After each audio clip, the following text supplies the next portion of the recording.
Hey Scorpio, Scorpio rising, welcome to your 2025 annual horoscope and cosmic energy reading. It is a brand new year and there are brand new transits occurring. There are a lot of changes occurring this year. Now, before I begin, just to let you know, this forecast does not apply to everyone because, of course, everyone's chart is unique. And if you want to learn more in depth, book an astrology reading. So let's kick off with what is occurring in January because we're getting into the changes straight away. So on January the 11th, the North Node enters Pisces and the South Node enters Virgo. So this will be impacting our life direction as a collective, but also as individuals. And that means that the eclipses will also be in Pisces and Virgo. And the area of life that this will impact you is your fifth house. So the fifth house rules over the inner child. This is a fun area of life. This is where your creativity is, where you have fun, where you find your joy, your self-expression. This also has to do with pleasure and romance and dating as well. So it's a really fun, exciting area of life. And with the North Node moving here, there's a focus on expanding in this area of life and working with your creational energy, working with the inner child, working with what makes you feel happy and positive and joyful, working with your magic basically.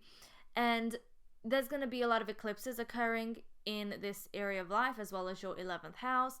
So as you can see on the screen, on March the 14th we have a lunar eclipse in Virgo. That will happen in your 11th house of friends, groups, networks, and community. So a lot of changes there as well. This is in relationship with your creativity, your inner child, what makes you feel happy and joyful. And then we also have a solar eclipse in Virgo on September the 21st and also a lunar eclipse in Pisces on September the 7th.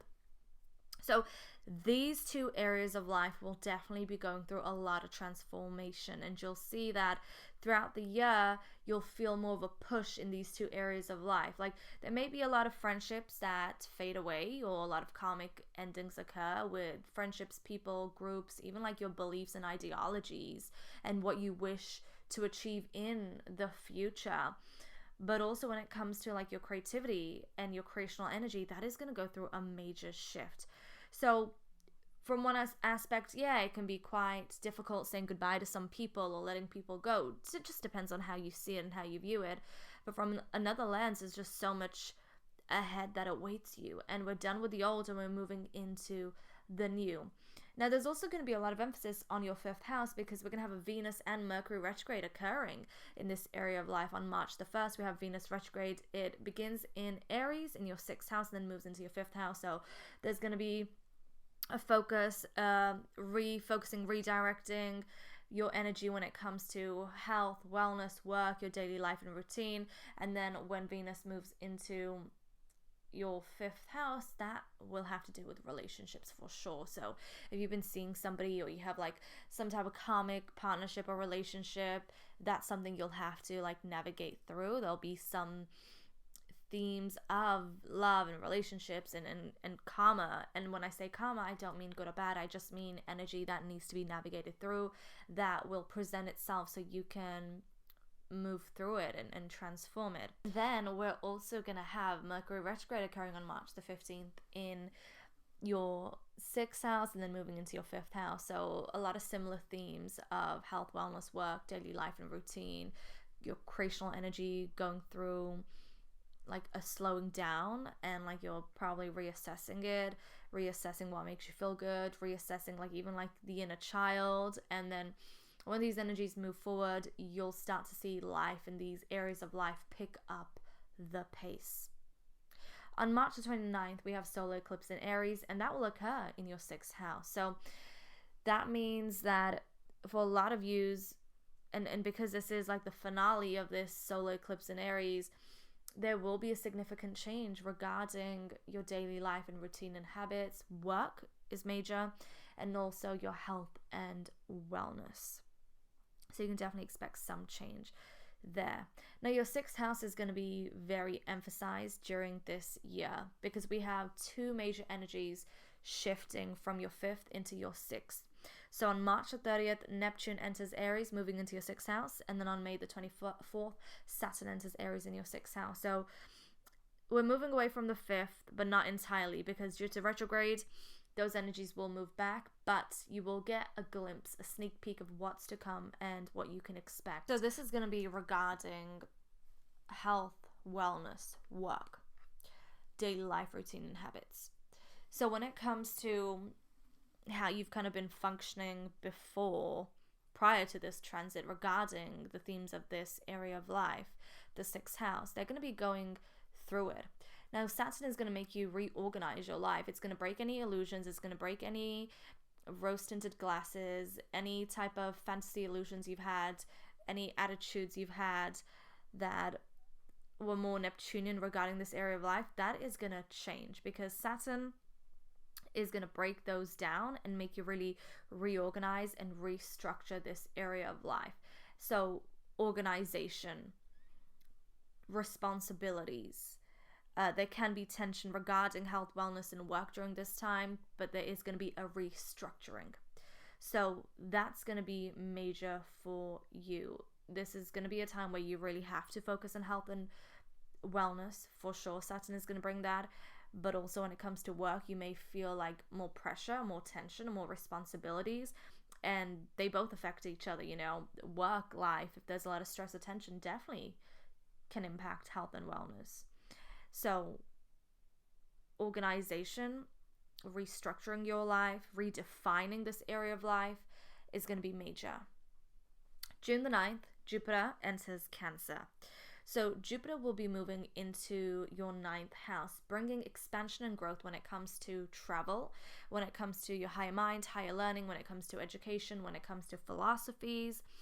And this is going to be exciting for you because Jupiter loves to be in the 9th house. It loves being in the 9th house. It's at home. So you can definitely expect travel during this time, during this transit, and just expanding your mind just to more possibilities, more philosophies coming into your awareness and wanting to study them. And being a Scorpio Dom, you love to dissect everything, and you are going to really enjoy going deeper, even though Jupiter is not about the depth the way Pluto is. Being who you are, you're just going to approach life, you're going to approach your travels, you're going to approach philosophies and whatever you're learning, whatever creative projects you're doing during this time. You're going to approach them with all of your Plutonian energy and really dive deep, and it's going to bring the best out of you because that's what you enjoy and that's what brings the best out of you. So exciting times, really going to expand your mind to new heights. And travel is definitely a possibility, and I would be surprised if you actually didn't go on a couple of different adventures.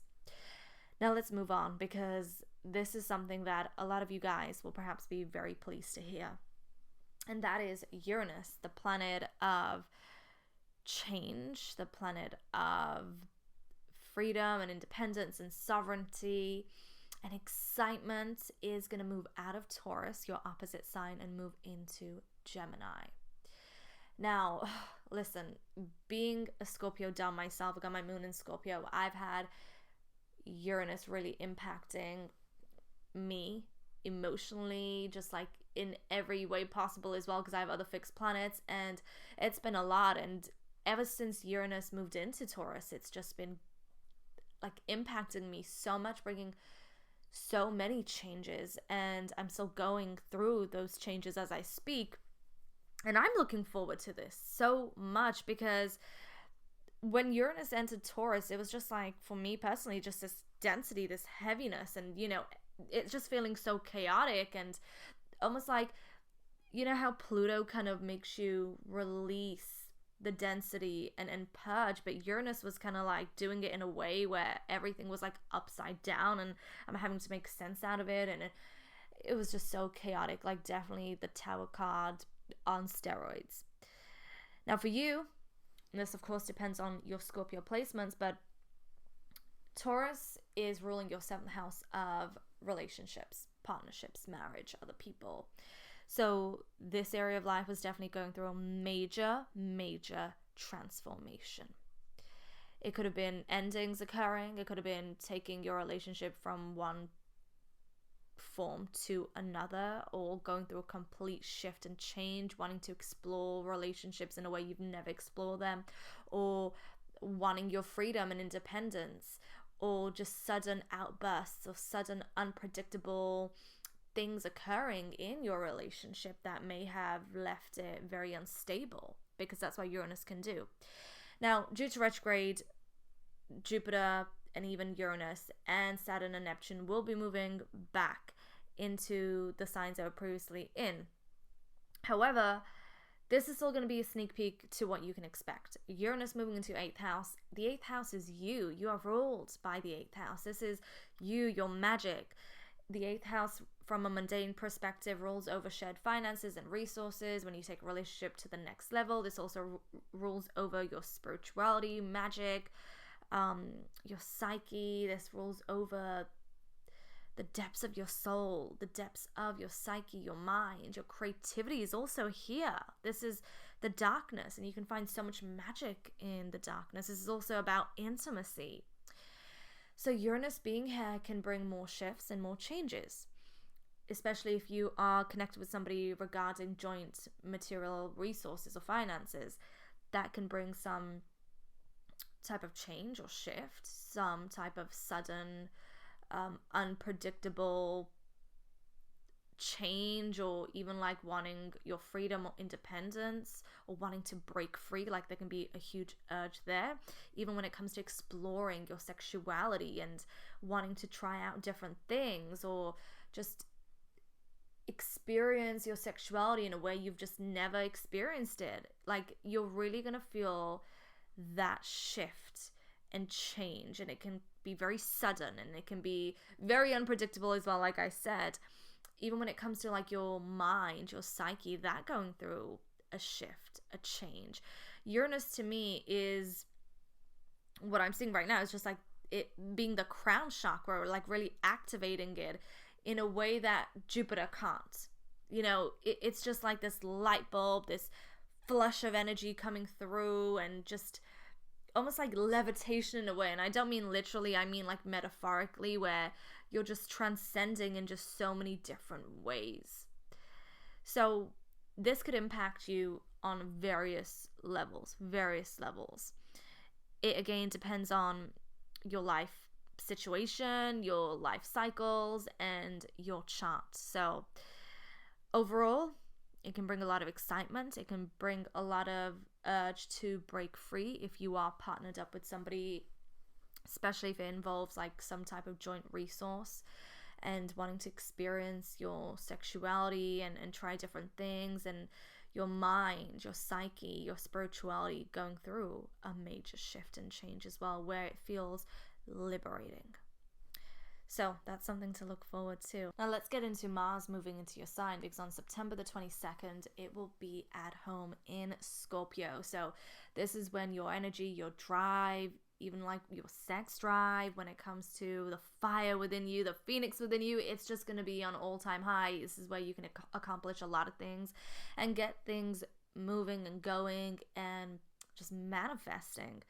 Just be careful of getting into an ego battle or into a power struggle with anyone else, and really be mindful of your temperament during this time. Let's get into Mercury retrograde, because on November the 9th, Mercury goes retrograde in Sagittarius, but it will move into Scorpio.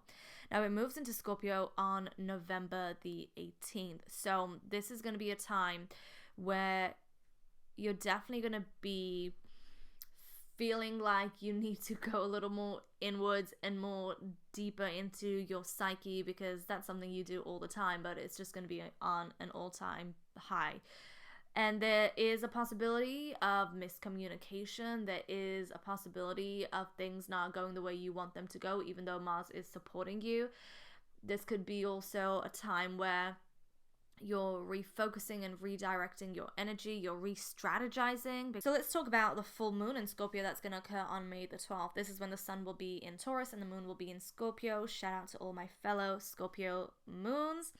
So on May the 12th, those of you that have 22 degrees of Scorpio or even Taurus will be impacted the most by this full moon in Scorpio.